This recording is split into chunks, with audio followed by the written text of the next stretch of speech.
Hey everyone, James from TDB here, bringing you another Inbetweenisode. Today going to be talking about a Menghai Tea Factory recipe. As probably most of you, or at least a lot of you probably are aware, the recipes for Menghai Tea Factory, there's a couple really famous ones, have brought onto the show a few times. I'm not sure if I've actually ever this recipe on. 7542 and 8582 are probably the most famous.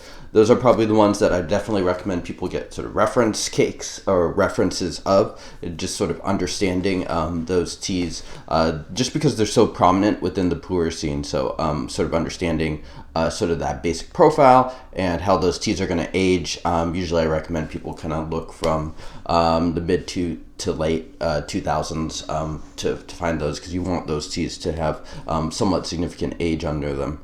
Probably the third most famous raw pu'er recipe you're going to find from Menghai Tea Factory is 7532. So I wanted to bring this on and talk about it. In the case of these recipes, the 75 stands for this recipe was developed in 1975. There's a couple famous versions from the 80s, and I'm not sure about the 90s. I think like Snowmark is if I'm recalling correctly, is what the sort of like the original or some of the very early productions go by. And the 3 in this case stands for the average leaf grade here. So 3 on a scale of 0 to 9. So smaller leaves than 8582 for sure, but also smaller than 7542. You would expect, just because the numbers are so close together, 7532 and 7542, that there'd be a fair bit of similarities between those two recipes. I've actually found that not to be the case. I found that they're actually pretty distinct.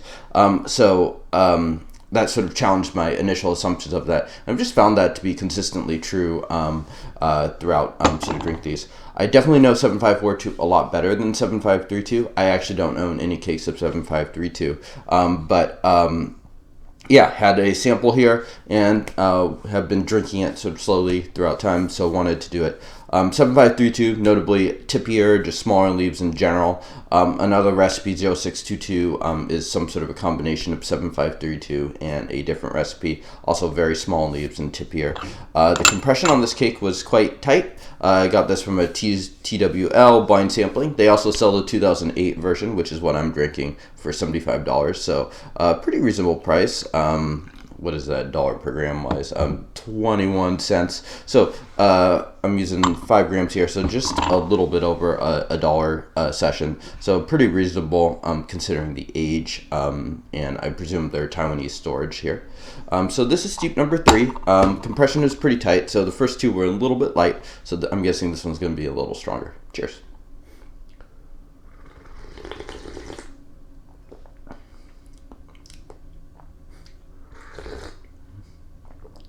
Very clean, woody, somewhat resinous. Compared to the Shagwan's I've been drinking, it doesn't have any of that like menthol or pine.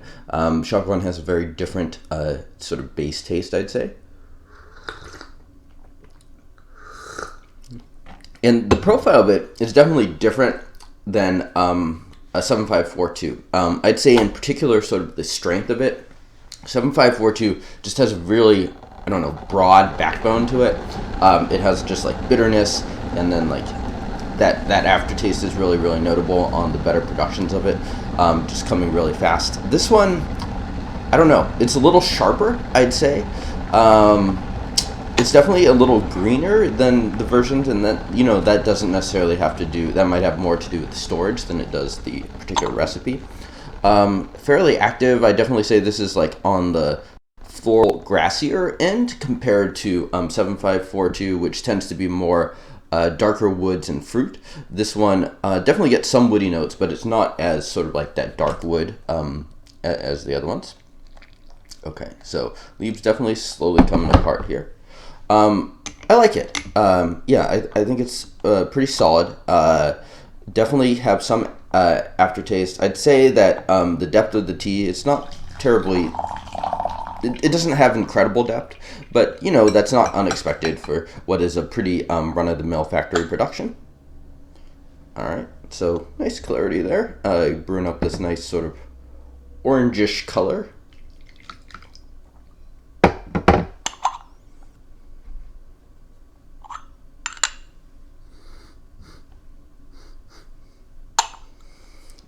sugarcane, florals, wood. Yeah. Cheers.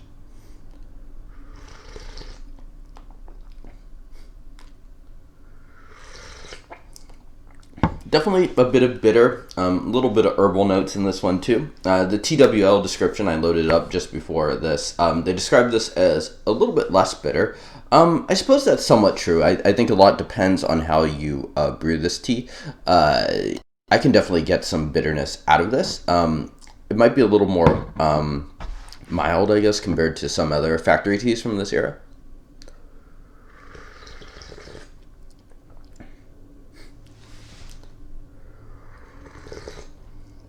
Yeah, floral, grassy, kind of like some honeysuckle.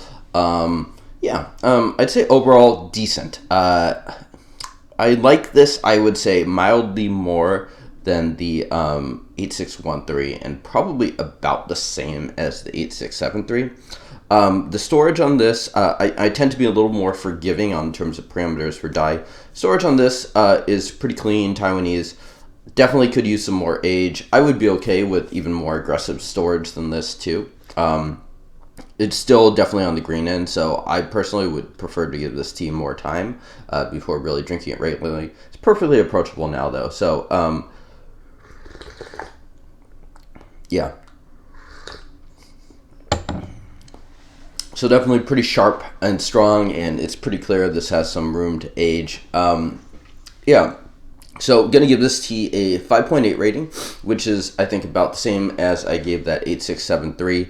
That tea, I'd say, is probably a little more ready to drink. This tea really shows its sharpness and stuff like that. And yeah, really interesting contrast. My favorite of those sort of big three Menghai Tea Factory raw recipes is 8582. I like those. I just like that profile the best. And then probably followed by 7542 and then 7532. But nonetheless, this is definitely an interesting one to have. And I think perhaps it'd be interesting to have all three just to see sort of how they develop and evolve over time. Last thing I wanted to add is, like on the original blind sampling, just to show you how different this is from sort of like what I'm used to for Dayi, which is a lot of 7542 and 8582. I actually didn't even think this is Dayi. I called it a solid enough factory tea, stored reasonably well, nice enough based, and aftertaste. I had to say that holds up too on this sort of observation. I was skeptical it would stand out much. Probably true still too. My guess was also that it was not Dayi, but something more off-brand. So interesting. Was definitely wrong on that. It's because this is definitely a Dayi production, and definitely one I'd say worth checking out.